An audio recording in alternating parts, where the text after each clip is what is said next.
So good afternoon and welcome to this session or to the talk. And before I will start, I would like to thank organizers for giving me this chance to present you something about our research, which we are doing at the Institute of Physics of Charles University. And the title of the talk is Magnetooptics and its application in real life. And I added some subtitle from Faraday effect to spin photonics, which is more towards today's and future applications of magneto-optical effect. And of course, every scientific results recently is get with collaborations with some other people. So I would like to acknowledge our collaborators from MIT, because I will show the results which were taken in on their samples. This is mainly from the group of Professor Caroline Ross. Again, some of the results were taken in collaborations with Professor Takeuki Ishibashi in Nagaoka University of Technology in Japan. Then Professor Leslie Cohen from Imperial College in London. And we have also many Czech collaborators, but I will mention just two of them right now. And this is Dr. Jan Zeman from Czech Technical University and Dr. Karel Výborný from Institute of Physics of Czech Academy of Science. So let's jump to the magnetoptics. What magnetoptics actually is, because as you can see from the word, it's actually combining optics and magnetism. And simply says, you can say that the magnetoptical phenomena are optical, based on optical response of magnetically altered media. And this can be measured as a change of the polarization state of incident light upon the reflection or transmission through some magnetized medium. And this is due to the different propagation of left and right circularly polarized light. And as I mentioned, it covers a vast number of phenomena. And I will today mention only a few of those. But what the polarization is, because the magnetoptics is actually based on the polarization change. So as you already, I hope, know, light is electromagnetic wave, and which means that the vectors of electric and magnetic field are oscillating perpendicular to each other. And actually the polarization is a general property of all kinds of vectorial waves, such as this electromagnetic wave. And it means that the oscillation of these vectors can draw some object in space, and in general, actually, these vectors, the ends of these vectors can draw an ellipse. This is generally elliptically polarized light, and it's demonstrated here as well. So if you have the propagation or electromagnetic light wave, the end of the electric and magnetic field vector is drawing an ellipse, which can be defined by the azimuth and ellipticity angles. But we have some special cases, and these are circle and line shapes, or in other words, circularly and linearly polarized light. So this is shown in sketch here. You can see that in a circularly polarized light, the vector is drawing a circle. On the other hand, for linearly polarized light, the vectors are oscillating in such kind of line as is shown in this movie. So there is a way how we can change or transform the polarization of the light using some special devices or some special optical elements. And these elements actually can be of two types. First type is a polarizer, which is an optical element, which is filtering actually the direction for example, the linear polarizer here is filtering the direction of the oscillation of the vectors in a line. So if you have generally natural light, which is not polarized, then the light is passing through the polarizer, and the polarizer is just filtering and transmitting the oscillation along the direction in which the polarizer is polarizing. This is the same situation here. If you have, for example, 45-degree polarized light, linearly polarized light, and it's going through the polarizer, which has the direction of polarization of in this direction, then you are transmitting just a part of the electric field vector, which is along this direction. And this is the same situation. Here you have two types. Here you have the polarization along this, and polarization which is coming out of your screen, and then you are transmitting just one part of the polarization. And here is just a simple picture of such kind of polarizer. You also can change the polarization style using phase plates, which are special optical elements which are inducing the phase shift between two orthogonal polarization. So what you can do with such kind of polarization elements is that you can transform linearly polarized light, for example, into the circularly polarized light. And this is actually what you can utilize in some kind of optical and magneto-optical experiments. So if you will take now two polarizers, and it's not necessary to be the crystalline polarizers like in this picture, but you can have foil polarizers as well. And if you will align their polarization direction parallelly, then you can see through them. However, if you will rotate one polarizer to each other by 90 degrees, now the first polarizer has the polarization direction in this direction, and the second one have the polarization direction perpendicular, then you can't see anything. There is no light transmission through these oriented polarizers, because the first polarizer is filtering just the oscillation of the light, which is across this direction, but the second polarizer is transmitting only this kind of oscillation, which is missing because the first polarizer is filtering only this direction. So you can't see through these two polarizers if they are set up in this way. And actually, this principle is the elemental principle of all polarization-based optical measurements, including magneto-optical measurements. This is the keystone in the experimental techniques which are used for the measurement of magneto-optical effects. So what then is the magneto-optical effect? And the first man who observed magneto-optical effect was Michael Faraday in 1845. And he observed the polarization rotation of linearly polarized light during the propagation through a Rubik glass rod in magnetic field. So here is the well-known sketch. Here you have this pink part is this Rubik glass rod. And it was in a magnetic field, which was pointing along the propagation of light. And here is the incident light, so, which was linearly polarized. Here you can see the linear polarization. And due to the magneto-optical effect, the polarization at the output was rotated by some certain angles, angle beta.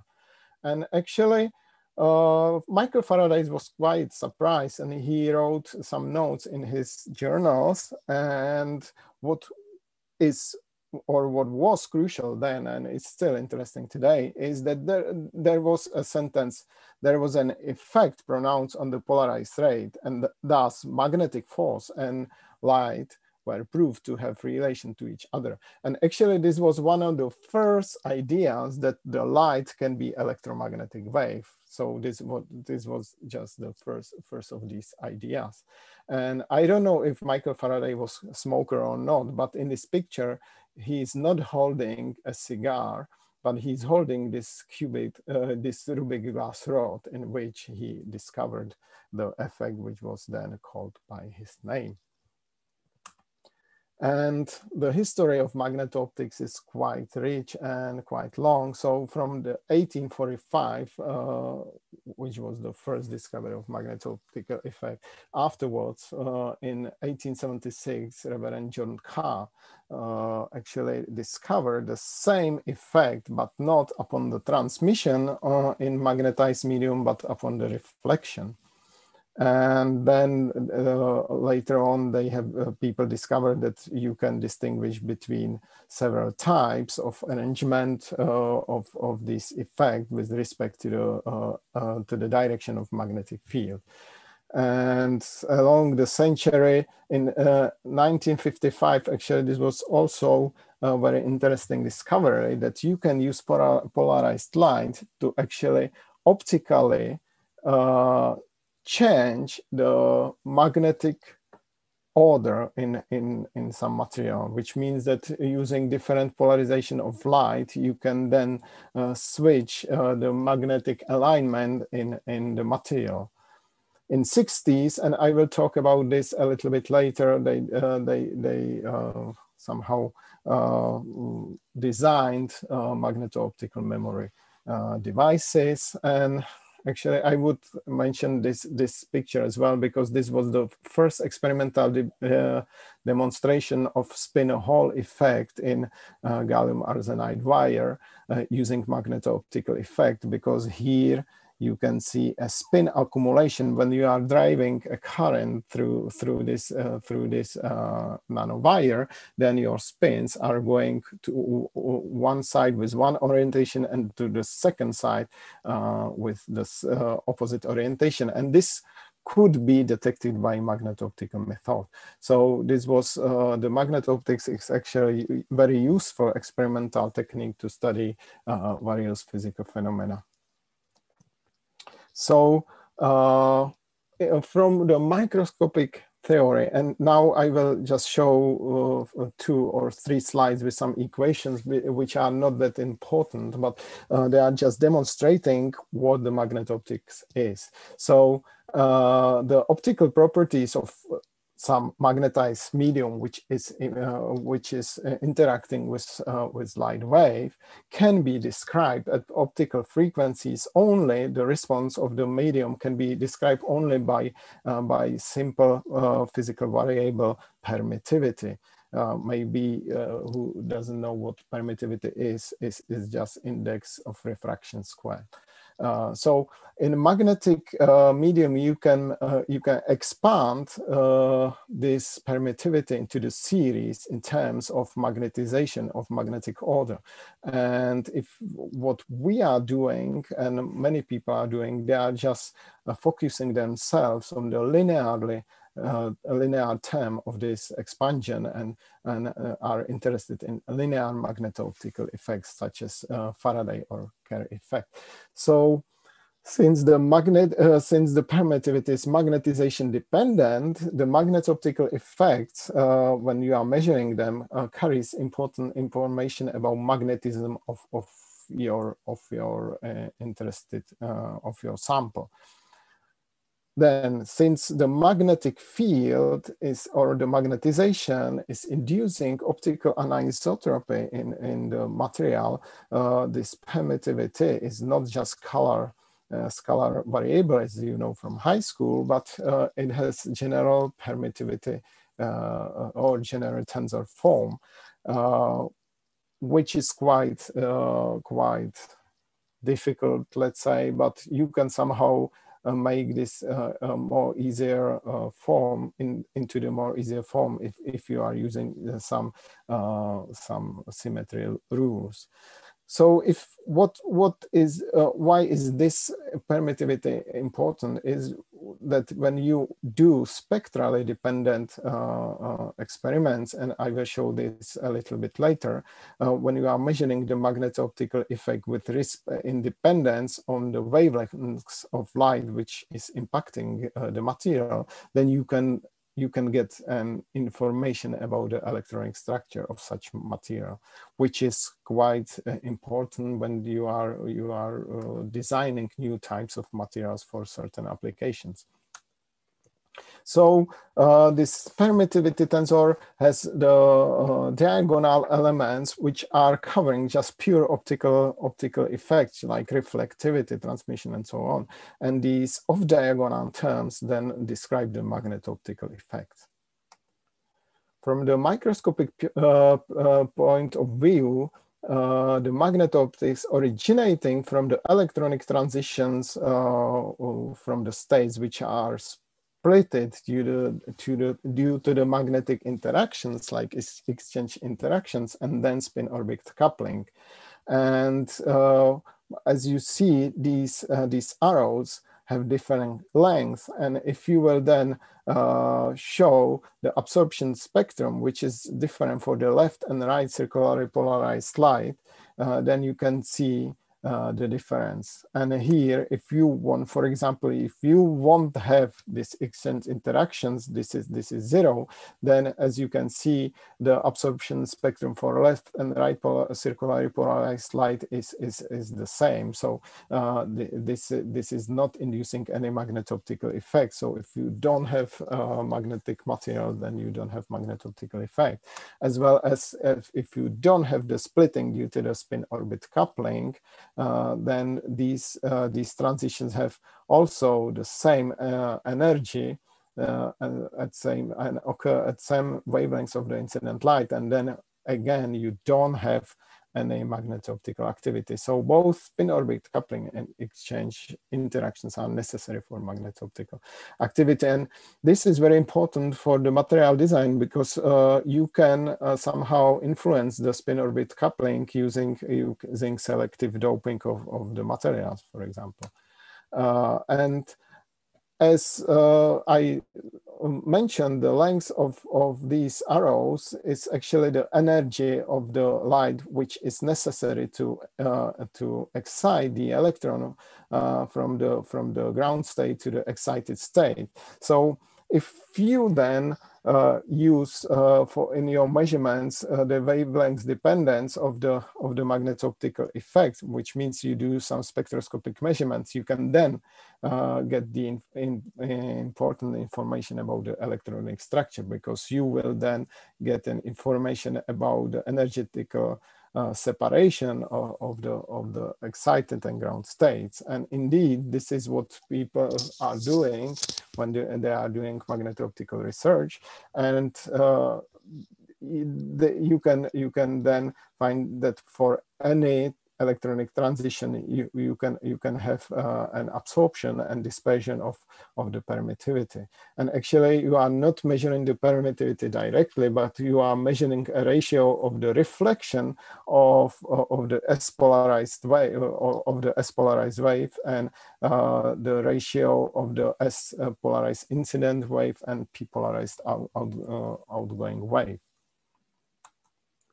So usually the magneto-optical rotations are quite small, especially when you are interested in some kinds of various nanostructures. So how we can measure very tiny angles of polarization and rotation, and there are plenty of techniques how to do that, but I will mention here just one which we developed in our laboratory, and this is the rotating analyzer setup. So we are using a white light source, in which the beam then is going through the first polarizer and is polarized in this way. Then it's reflecting on the sample and going through the second polarizer called analyzer, which is actually crossed with the first polarizer. And now if we apply magnetic field, this incident polarization is rotated, so the two polarizers are not now crossed, generally crossed, because there is these two polarization directions are not crossed at all. So now we can detect some intensity, because before we couldn't detect anything on our CCD spectrometer. So what we are doing now next is we are rotating with this analyzer, taking the intensity of the light on the spectrometer for any wavelengths of the light which is impacting the material. And this dependence can be then displayed as it is in this graph. And if you will do some calculations, then the intensity of on the detector depends on the rotation of the analyzer, but also depends on the Kerr effect or Kerr magneto-optical rotation, and also ellipticity. So when after the measurement of the data, we fit these points by this theoretical dependence, and we can then distinguish what is the exact angle of the magneto-optical rotation. So this allows us fast and accurate measurement, because we are able to sense the rotation below 1 millidegree, which is very, very tiny, very small angle. And we can do the spectroscopic measurements, because here we are using CCD spectrometer. And it can be also generally applied for quadratic magneto-optical measurements as well. But what we can do more is that we can modify such kind of setup to do the spatially resolved measurements using the standard microscope. So now we have the microscopic setup, we have the light source, and again we are rotating with the analyzer, taking the picture of the sample for every rotation, and then make this fitting. So then we can observe actually the domain structures of different magnetic materials. The domain structures are the structures when the magnetization or magnetic alignment is different in different parts of the sample. So then you can even make some movies when you are applying the magnetic field, you are changing the magnetic alignment in the sample. So then you can have accurate values of your magneto-optical rotation for each pixel in the picture. So so far, I was mentioning the magneto-optical effects and how we can measure them. So magnetoptics itself is a very effective research tool. It's very effective probe of magnetic properties of the material. So if you do something we call magnetometry, which means you focus your light only at one wavelength, this means you can use some laser, for example, on particle wavelengths, and then you are changing the magnetic field which is applied to some magnetic material. And since the magneto-optical rotation, magneto-optical effect is linearly dependent on the magnetic order, then you can do the you can observe the hysteresis loops of various materials to get the information about the magnetic properties. Here you can do also you can rotate with your sample and get the information about magnetic anisotropies on the sample and so on. So this is the one approach what you can do. The second one is the spectroscopic measurement.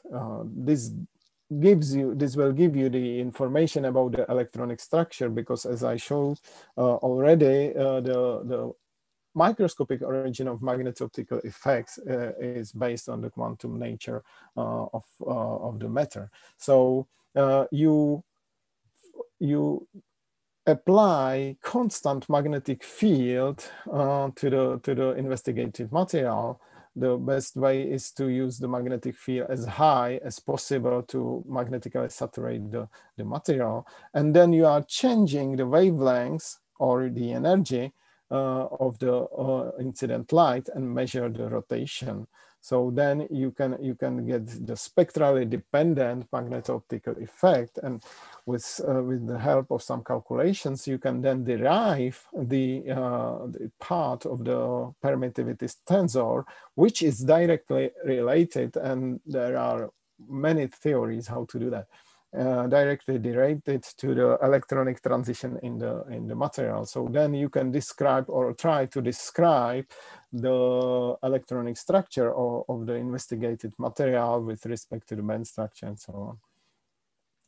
Or what you can also do is to, and this is some special case, but you can also measure the spectroscopy, the spectral dependence of the magneto-optical effect, and then try to do some macroscopic modeling of, for example, some special multi-layers. And from this, you can get the information about the interfaces between, for example, two magnetic layers, or one magnetic layer, one non-magnetic layer, because when we are talking about the layers which are several nanometers or tens of nanometers thin, then the interface between these layers can crucially influence the overall magnetic properties of the structure. So this is again some approach how you can actually apply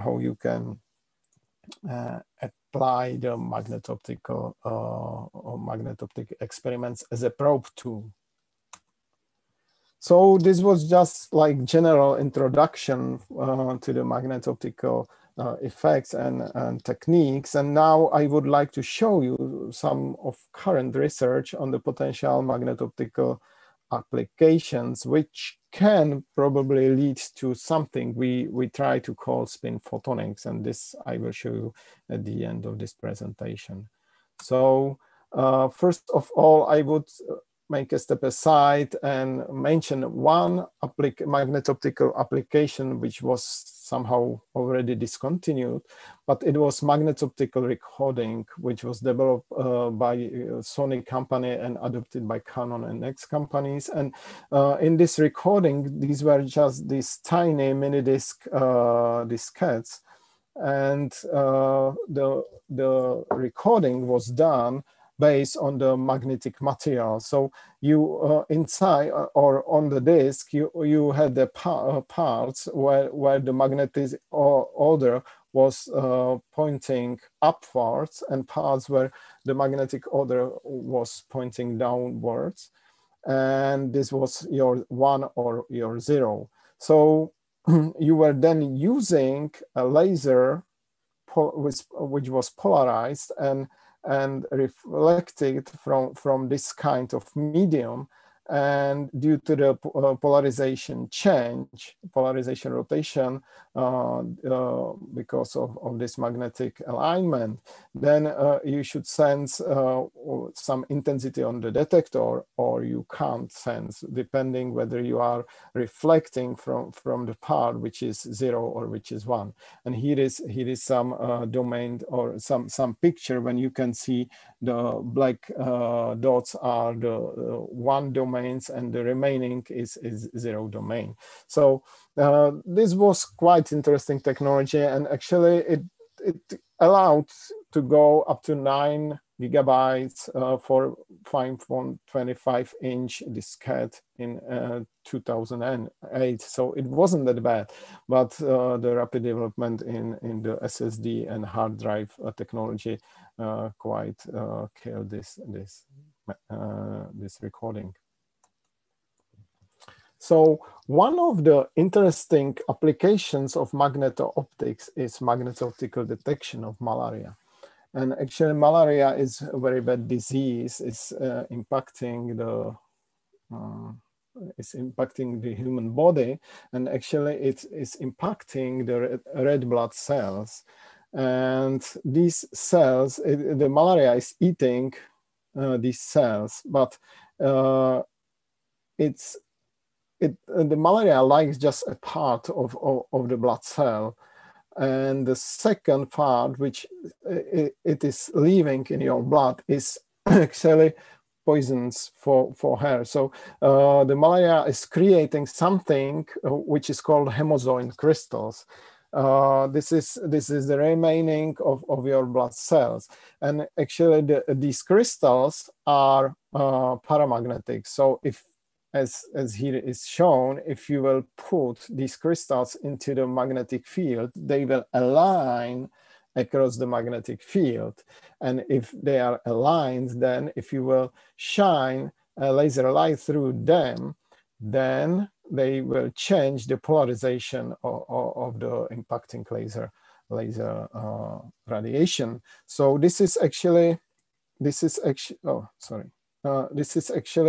what it is happening in the real-time measurement, as you can see here, this is the differential intensity, which with respect to the amount of the concentration of the Hemozoin crystals in your blood. And as you can see, it's linearly dependent. So as higher amount of Hemozoin crystals you have, the higher is change in the polarization light. So this can be done in vivo measurement. So it's not necessary to take your blood out. You will just put your finger into the magnet, and your finger will be irradiated by laser light. And they have the people have high success rate of the distinguishing whether you have or whether you don't have malaria. So this is very interesting application of magneto-optical effect in real world. And another application can be in magneto-optical imaging systems. And for that, you need some special material which will act as a magneto-optical indicator. And what you want to do is to sense a magnetic field. So this is actually how this is the sketch how it looks like. You have some sample which has the magnetic field, and then you put the magneto-optical sensor, which is special magneto-optical material with high magneto-optical effect, rotation. And as you can see, this sample will align the magnetization in the sensor along the field. So the samples is inducing the spatial distribution of magnetization, non-homogeneous spatial distribution of magnetization in the sensor. Then if you will illuminate such kind of sensor with polarized light, as it is here shown, then upon the reflection, the polarization is changing with respect to the place on the sensor. You can see that here when the magnetization is pointing downwards, then the rotation is on one direction, and when pointing upwards is in second direction. And then when you will put the second polarizer or analyzer, called analyzer, in the way of the reflected light, then you can rotate this analyzer to be crossed with one type of this polarization. So it's blocking then one reflection, and it's transmitting only the second reflection. So the light which is reflected from the magnetization pointing upwards, it's actually blocked, and only the light which is reflected from the magnetization going downwards is transmitted. So in this way, you can create a contrast, and you can display non-homogeneous distribution of magnetic field across your point of interest. And this is actually what these sensors are meant for. And this is mainly the safety devices, for example, in cash machines. And this is what our Japanese colleagues were very interested in. So actually today you can find on YouTube many manuals how to copy, for example, a credit card. And here you can see the magneto-optical image of card stripes using this kind of sensor. And actually, here is a cross section of this this kind of sensor as well.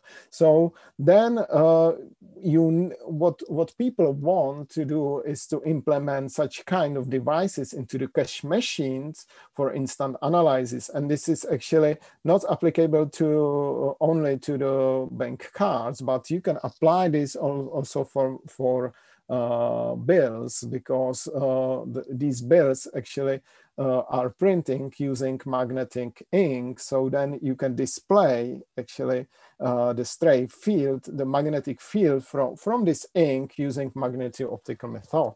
So this is very actually interesting topic, and Japanese companies want to develop some device which can be implemented within these cash machines. And for this, you need transparent materials with high magneto-optical rotation to get very nice magneto-optical contrast and of large sizes, because the bank bills or the cards are not that small.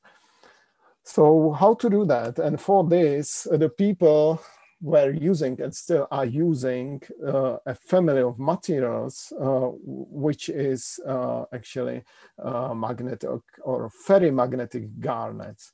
And garnets themselves are one of the most complicated materials in nature, because they have many atoms in actually unit cell, and the unit cell is quite large. It's more than 1.2 nanometers actually. This is a huge cell, and as you can see, the magnetic moment is usually coming from the iron, which is inside this ferrimagnetic garnet. And they also have included bismuth into these structures, because bismuth is quite heavy element, and it is inducing large spin orbit interaction in the material, so it's enhancing actually the magneto-optical effect. And in these materials, the magneto-optical effect is driven by electron transitions between oxygen to some valence states of oxygen, and I don't want to go into the details, but also from oxygen to the iron ions. So there is some charge transfer from the oxygen to iron, and due to these electronic transitions, the magneto-optical effect, the spectral dependence, is looking like this. And these red arrows are actually indicating these electronic transitions from the oxygen to iron ions. So when you are looking at the composition, you can see that if you will input more bismuth inside this garnet, then you increase the spin orbit interaction, and as you can see, you enhancing the magneto-optical effect, which is the case you want, because you want as high as possible the magneto-optical response to have large rotation. If you have large rotation, you have better contrast to your imaging device. Yeah, okay. So, and there are also many techniques how to prepare the magneto-optical or the ferrimagnetic garnets using magnetron sputtering or pulse laser deposition. But these methods are not that useful for the industrial applications. These are more to the research side.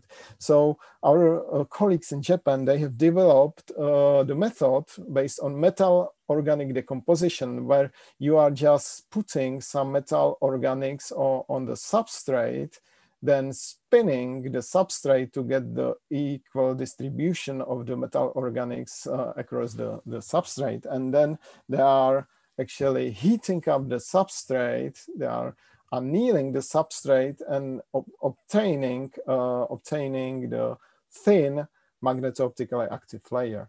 And this is very effective, low cost and large scale technique, because they have told me they are limited just by the spin coater itself. one disadvantage is this actually is very slow growth. So if you want like very thick layers, you can't use this technique because you would have to do this spin coating like 100 times. But they are aiming for several tens or 100 nanometers only. So this is applicable here. And actually some papers of very well-known, actually prestige physical journals were based on these techniques actually. So here are then some pictures. You can see that you can deposit or you can grow the magneto-optically active layers on large substrate, and here you can see actually the magneto-optical imaging using this garnet, and you can see the magnetic field, the distribution of the magnetic field in the vicinity of permanent magnets, neodymium permanent magnets, or these spheres as well. Or you can even display the magnetic field which is coming from some electronic devices, such as cell phone, which is here. You can see here some chips like Bluetooth chip and Wi-Fi chip here, using this kind of material.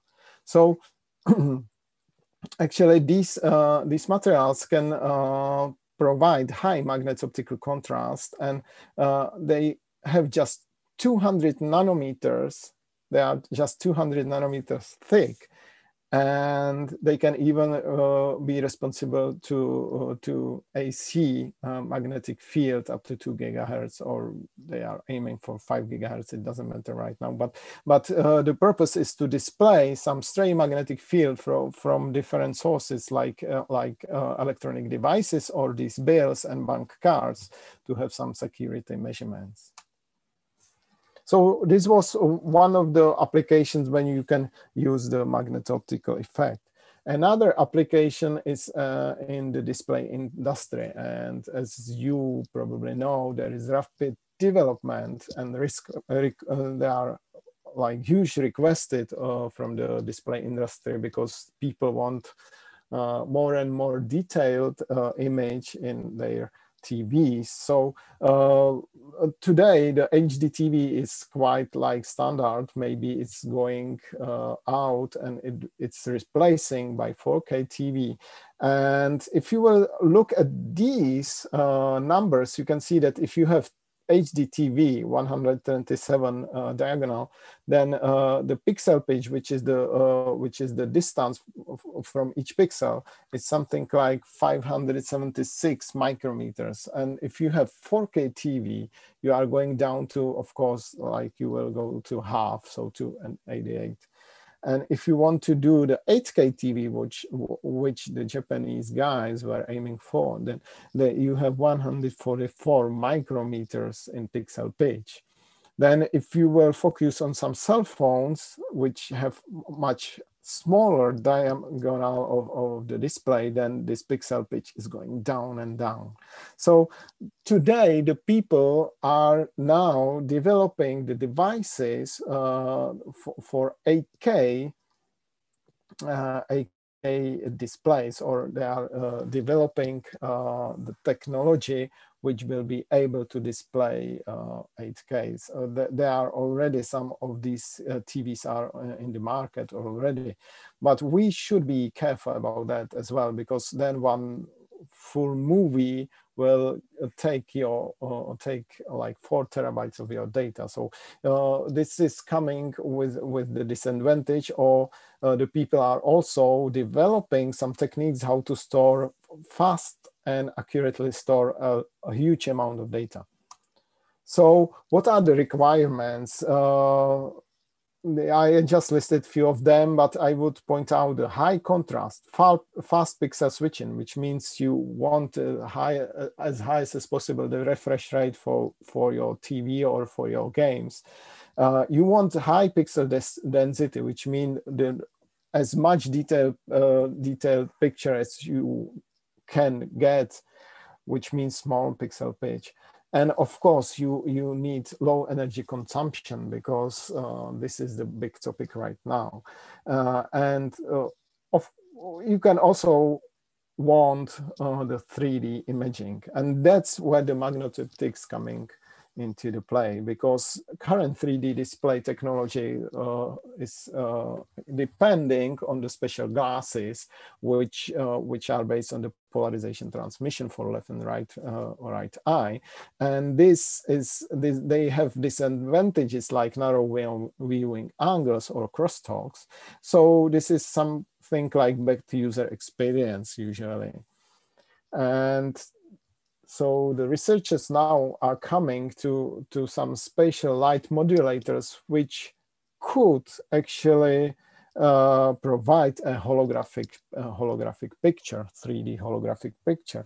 And these spatial light modulators can be based on different techniques, but one of them is magneto-optical. So you will just provide, you will actually simulate the holographic interference fringes, and you will, what people want to do is to switch them electronically to change these fringes to generate an moving holographic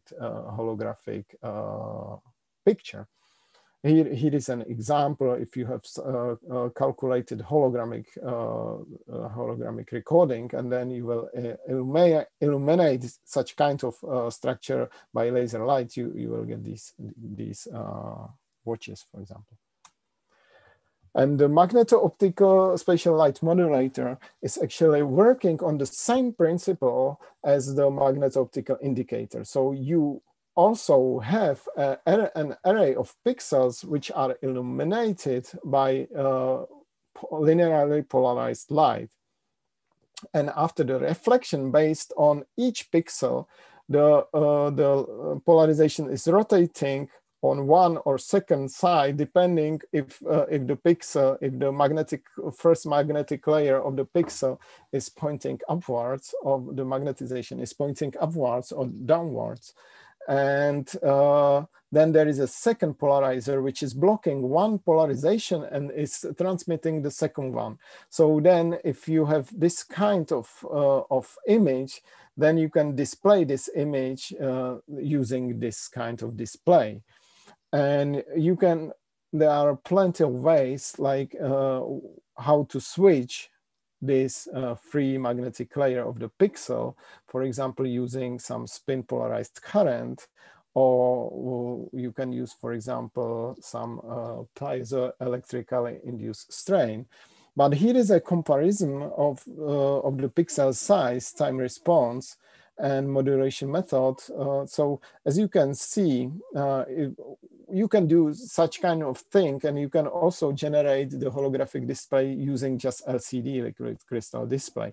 But you are limited to the pixel size of 5 micrometers, which is quite big and is actually limiting your viewing angle, because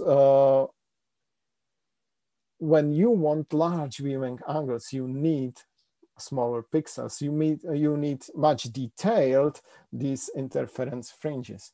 The response time is also quite large comparing these magneto-optical modulators. So this magneto-optical spatial light modulator seems to be like promising method how to do that. And actually, our colleagues in Japan just demonstrated that it's possible, and they are preparing such kind of displays for the future development. Actually, it's very interesting, but not that easy.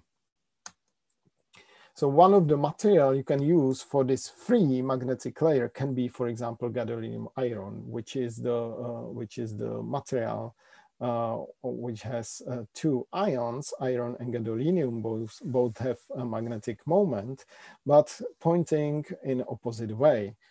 And by changing the ratio of gadolinium and iron in this alloy, you can change the compensation temperature, which means the temperature when these 2 arrows or the values of magnetic moments are the same. So then if you will cross the compensation temperature, you switch your sign of the magneto-optical effect as it's demonstrated here. Here you have one composition and here you have second composition, and you can see that the spectral dependence is almost same, but the sign of the rotation is different, because for one composition the iron moment is higher than the gadolinium, but for the second one, the gadolinium moment is higher than the iron, so that the net magnetic moment is pointing once upwards and once downwards. So this is actually a very interesting topic, and you can design special kind of materials for this purpose. And as I mentioned, another way is to apply some strain to the magnetic layer to actually switch the magnetization, the magnetic moment, and then switch the sign of the rotation. And this can be something very new, something very new family of materials, and these are non-collinear antiferromagnetic materials. And these are very complicated materials, but the magnetic moment of manganese, you can see these arrows here, is actually not parallel or anti-parallel to each other, but it's forming something like a star. And this is very important from the application point of view, because if you will then deposit a layer of such material on a piezomagnetic material, which by applied voltage will stress or somehow induce strain in this magnetic material, then you can rotate with these magnetic moments upwards in different direction, which will result in the opposite net magnetic moment of this layer, which will result in opposite sign of Kerr rotation. So this is also the way how you can build a display with different pixels, which will be working on such kind of switching. So this was like these applications based on some display technology, some imaging. And there is one more application I would like to mention, and this is related to this current problems of classical integrated electronics. And many people are saying that this will be future apocalypse. I don't think so. But a few years ago, 2016, the people have found that the Moore's law is not valid anymore, which means that the number of transistors is not doubling every 2 years, because these people can't shrink the transistors to the infinitely small size. Why is that? Because as you can see here, if you have the technology of the transistor technology, which is now called 5 nanometers, 10 nanometers, 3 nanometers technology, is based on the size of the channel on the gate. And this channel is actually the crucial part of the transistor, because the gate is open, the current can go through, or when the gate is closed, there is a depletion region. There are no electrons, so the current can't go through the gate. But the channel is too narrow here that the electrons now can follow the quantum laws on physics and can tunnel through the gate. Even if it is closed, then you are losing the ability of your transistor. So the thing is how to overcome this, and there are there are many fields of physics which are researching what will be the possible way, and one of this is called spin electronics, which should use as a carrier of the information, not the electron itself, but the spin of the electron. Then you will get rid of these types of problems. there are also some other problems of classical electronics, and these are some prediction of the data growth. So as you can see, and this is just up to 2017, but you can extrapolate this and you will see that the number of data or the amount of data is rapidly increasing, and people are generating huge amount of the data every year. It's crazy. It's like crazy. You are using social media. You are watching TV in high definition. So you have tons of data. And as you can see from this bottom figure, the data growth it's quite large. So you will create the data, but you need to handle this data. So what do you need? You need high density data storage to store your data somewhere. Otherwise, you will lose them within few months. And these, of course, these data storage devices should not be that expensive. Otherwise, you won't be able to buy them. So this is the storage part of this problem. And the second thing is that you need high-speed data transfer. You have to transfer the data. For example, this talk is transferred via internet, and you can stream it on YouTube. But you need high-speed transfer, and you need high-speed transfer within long distances, which is actually the field of fiber optics, and it's quite well established, and the transfer speeds are quite high today. But you would also benefit if you could transfer your data within high speed on the computer chip, not only to the large distances, but very small distances within one computer chip. And this is the second problem, because, and I will start from the bottom of this slide, because as you can see here, the large distance communication is now governed by optical signals, and they actually allow to transfer thousands of gigabit of data per second, while on the intra-chip distances, which means from 0.5 to 10 millimeters, they are still based on electrical wiring. And this electrical wiring is limited to something like 10 gigabit per second. So even if your CPU is very fast, even if your memory is very fast, they are communicating via electrical wires, which do not transfer in such high speeds as optical fibers. So this is something what people are recently want to change. And the second thing is the energy consumption. And here are some predictions what will happen, because actually this is the energy consumption increase every year of all computer systems in the world. And as you can see, as the number of computers in the world is increasing, the energy consumption is increasing. But the second thing is that the world's energy production is not increasing that fast, maybe not at all. So there would be a problem that you will need much higher energy to drive your computers and your electronics than the world can produce. So this is the second thing what people are now trying to avoid, and many researchers are now researching the devices which have low energy consumption. And here are just a few comparisons.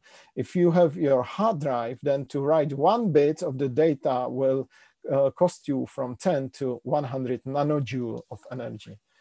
If you will use your flash memory, then it's 10 nanojoule. Actually, it's the bottom limit. If you will use some special random access memory based on spin transfer torque. So this is the magnetic memory which was developed recently, and it's now produced by Samsung, for example. You will need just 450 picojoule. So you are going down with your energy consumptions. And if you will use some device which will write your 1 bit of information using optical approach, then you need just 10 femtojoule. And I will show you in the after some few slides even lower energy consumption.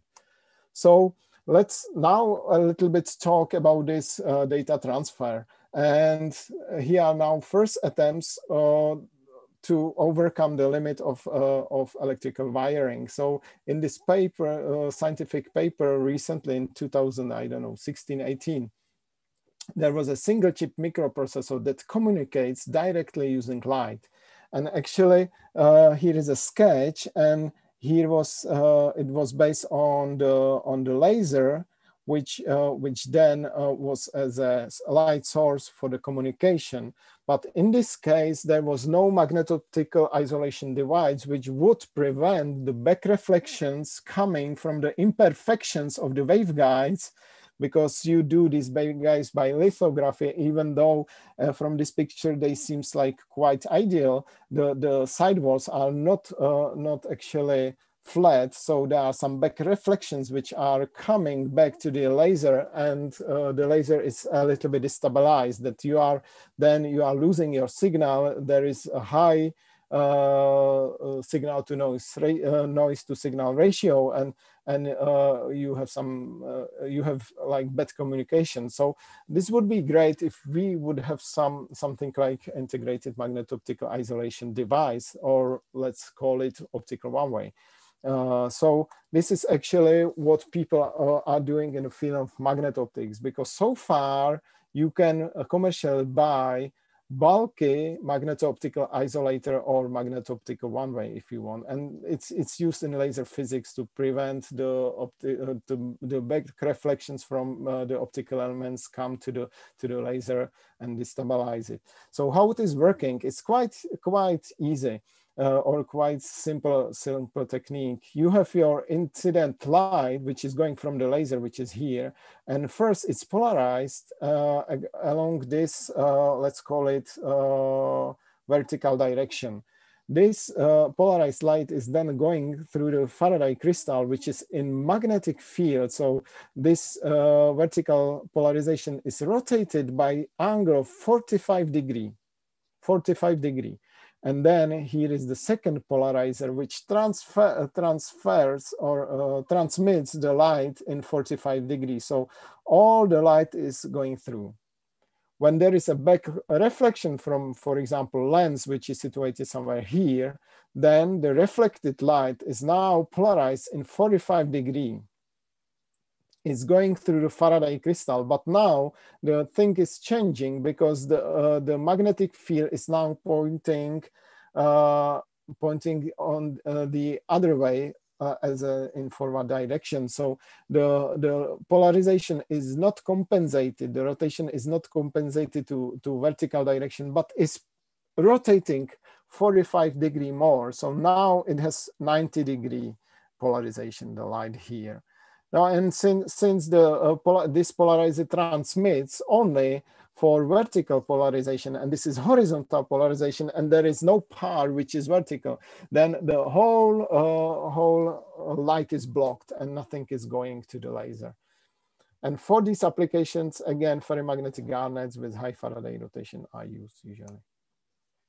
So now the problem is how to shrink this bulky big device, which is working fine, into the integrated optical chip. And you can't use this polarizers method. You have to use something else, which is called non-reciprocal phase shift. And it covers a waveguide through which the light is going, and a resonant ring, and here the yellow color is the magneto-optically active material in magnetic field. So when you are going, when the light is going in the forward direction and is, for example, right circularly polarized, for certain wavelengths, there is a resonance which results in the fall of transmission, because the light is resonantly shifted to this resonant ring and stay here. So here is the resonance, and this is the transmission independence of wavelengths. on the other hand, when you are going backwards, this situation occurs again, but now you don't have right circularly polarized light, you have left circularly polarized light. And since the Faraday rotation, as we already mentioned at the beginning, means that you have different refractive index that feels right and that feels left circularly polarized light. This transmission or this resonance for the backwards propagating light occurs at different wavelengths because the light feels different refractive index. And if you will tune this geometry, because the resonance also depends on the geometry of the size of the ring and so on. So if you are using the telecommunication wavelengths, which is 1550 nanometers, and tune these dimensions, that for the forward propagating light, you have very low loss of the transmission, and for backward propagating light, you have high losses or low transmission.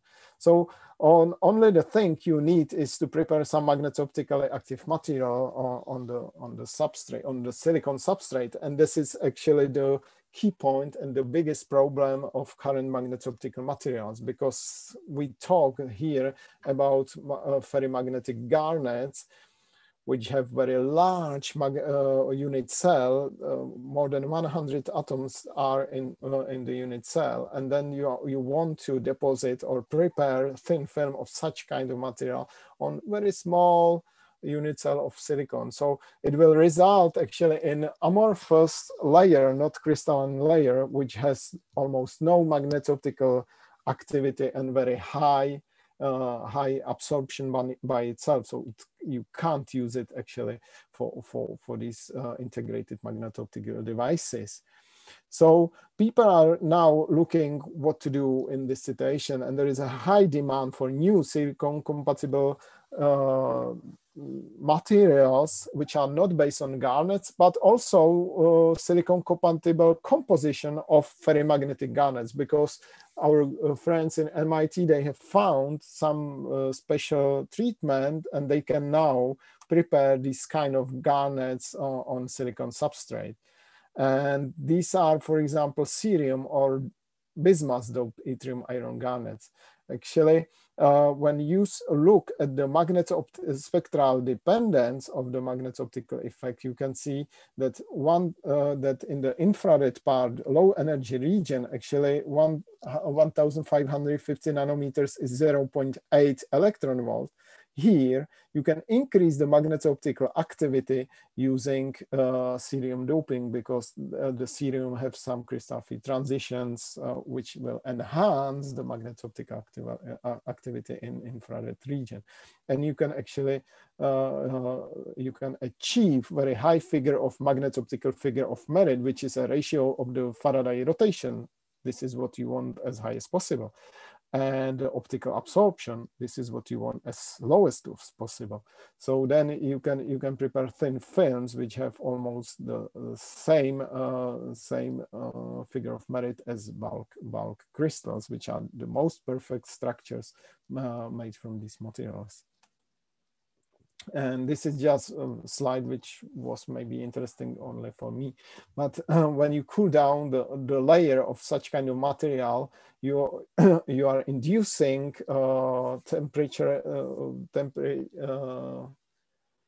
you are inducing the strain in the layer due to the different expansion coefficients of the substrate and of the sample of this layer, because of the temperature dependence. And then you can change the magnetic properties of such kind of material with temperature.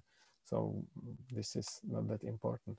So as I said, to deposit the ferrimagnetic or any kind of magneto-optical active material on silicon substrate for the application in integrated magneto-optical isolator is very hard. So how to do that?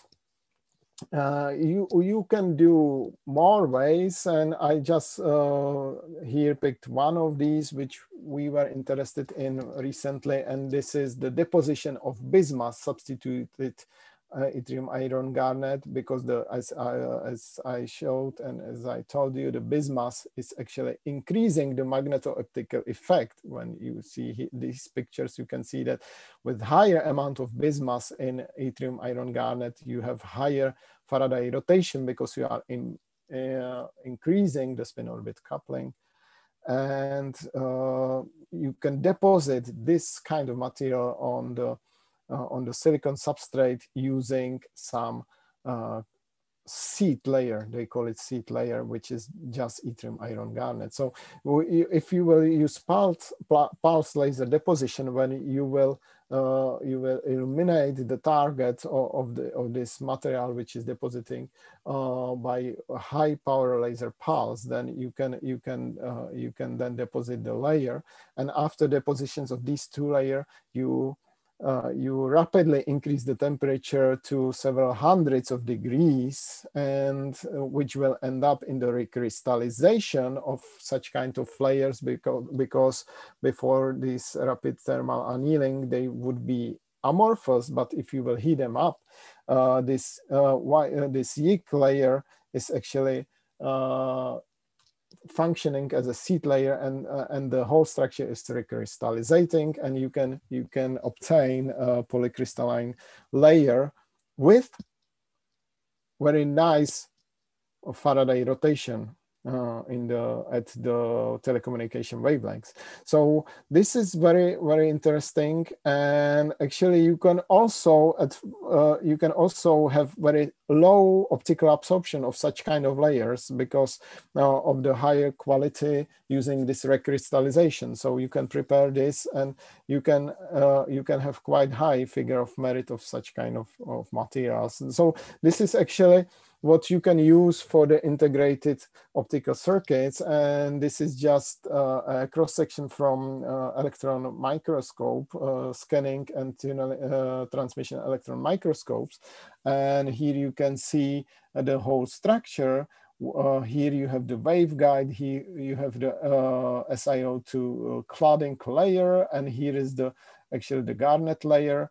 So you can prepare by this recrystallization method, you can prepare quite high quality material, which can actually also be grown on the side walls of the waveguide here, which is also important, because if you will do that, then you can do the isolation not only for one polarization of light which is going through the waveguide, but also for the second one,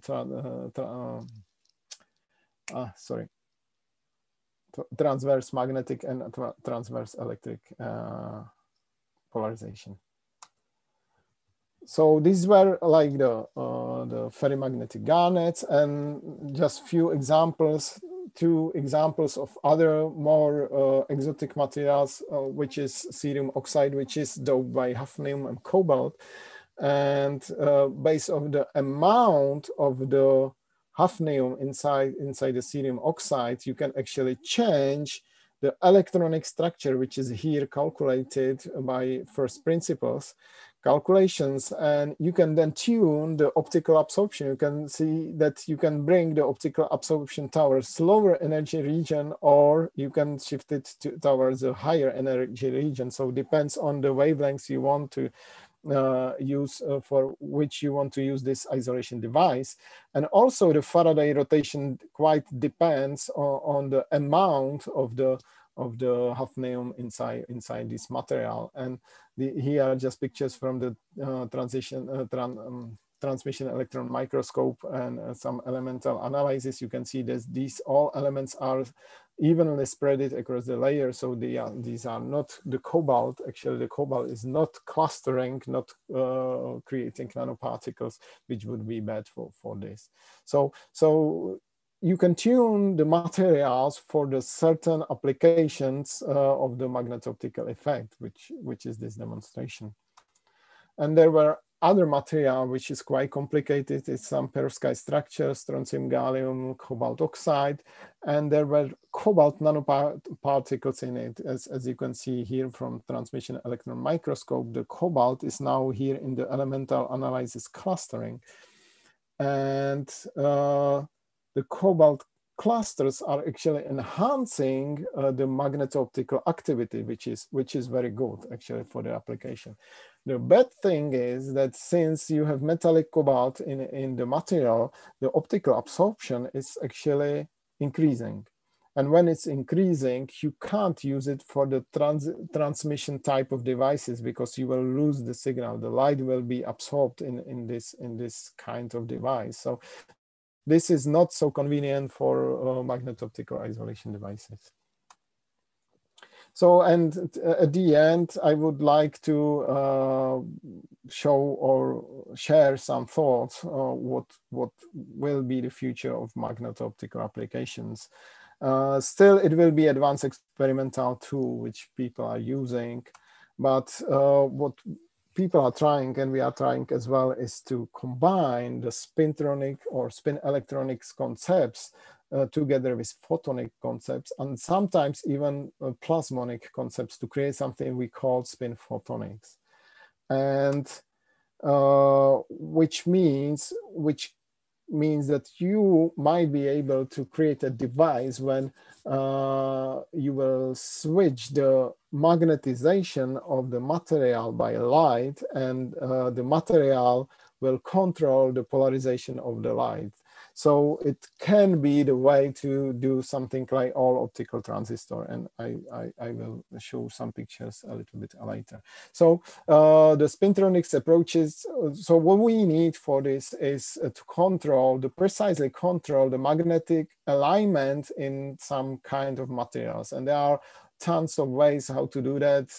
People who are researching or who are doing research in Spintronics, they have found a lot of ways how to do that. But the most current and maybe the most effective is something they call spin orbit torque, which means that if you have some, and here it is ferrimagnetic thorium iron garnet, and you have a structure which in which you are flowing a current due to the spin Hall effect, the electron will spin on pointing one direction are going to the one side of the wire, and the electrons with the spin in opposite direction are going to the opposite side.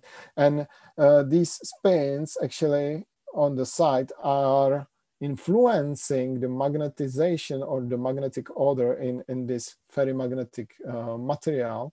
So you can switch or you can change the magnetization of the material using electrical current, which is very, very promising. And actually the thorium iron garnet is magneto-optically active and is ferrimagnetic insulator and is transparent. So it's also good for some optical or these magneto-optical spatial light modulators.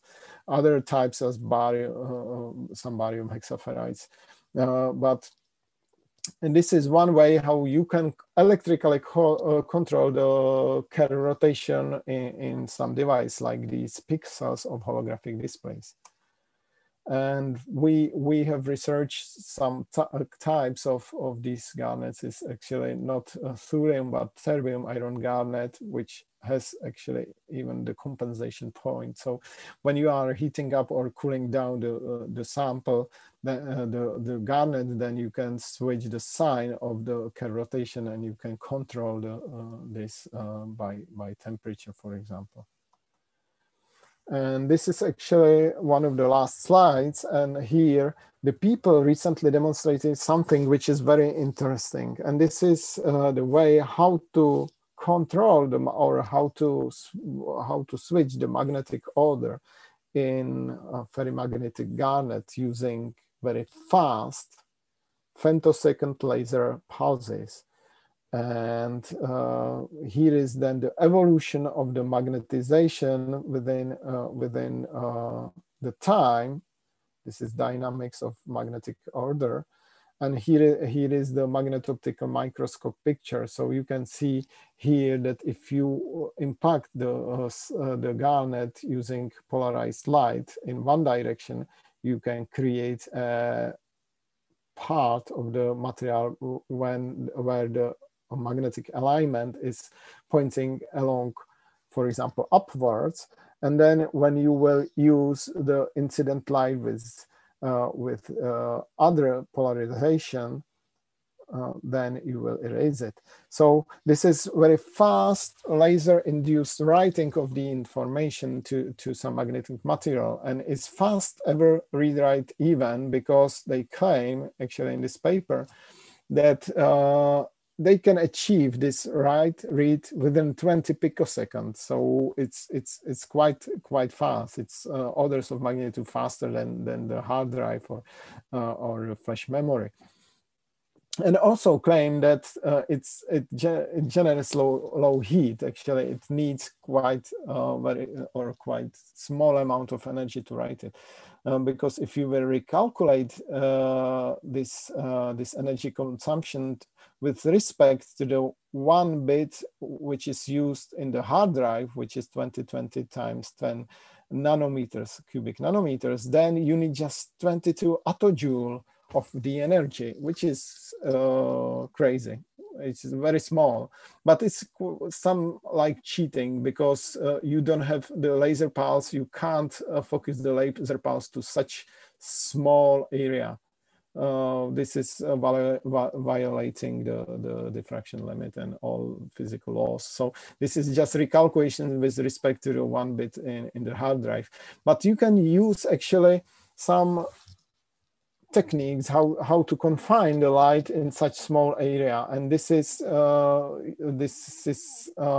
based on the plasmonic approach, which means the plasmonic particles, which are the collective oscillations of the charge density in some metallic materials. And then if you will create such kind of shape, for example, then in the middle, where the size can be such small, you can then confine a light which will then switch the magnetic material which is below this structure. So this is actually the road to the optical transistor, because you are using polarized light to change the magnetic alignment of the material, and then this magnetic alignment will control your polarization of your light. So, and vice versa. So then it might be a possibility to do the computer chips in the future, not based on the electronic data transfer or via electrons, or via photons. So this is the end of this talk. I hope it wasn't so long. I don't have clock here, so I don't know. So I hope I showed you the magneto-optical phenomena play an important role in physics, and they are actually quite nice probes to make a research of electronic and magnetic properties of materials. And then the novel magneto-optical devices can, for example, help to overcome the current physical limits of the classical electronics, or that the combination of spintronic concepts and magneto-optical phenomena can open the way to what we call spin photonics. So at the end, I would like to introduce our group at the Institute of Physics of Charles University. Actually, this slide should be actually changed, because some of the students finished their thesis and left, but mainly the data I show you were taken by Lukas Beran and Eva Jesenska from our group. So this is all, and thank you for your attention.